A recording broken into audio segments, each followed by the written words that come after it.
بتصحيني من النوم؟ انت طول الليل يلا عمال تقول قول عالي قول واطي. سامع عامل شيخه. بسم الله الرحمن الرحيم. اهلا وسهلا. نعم يا غالي. ويا كده كنت عايز قاعد مالك يا ابني؟ انت عايز ايه؟ انت تعيط ولا انت ايه مالك؟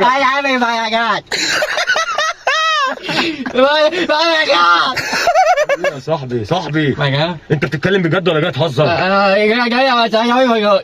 انت كده مش جاي في مهرجان. انت كده جاي مسرح بكلمك. انت جاي تهزر ولا جاي انت كده حقيقي؟ انت من غير تفتفه الله يرضيك، علشان احنا ما اتفقناش على تفتفه الله يرضيك. مش ناقص قرف الله يرضيك. لا ما اتفقناش على كده بعد اذنك.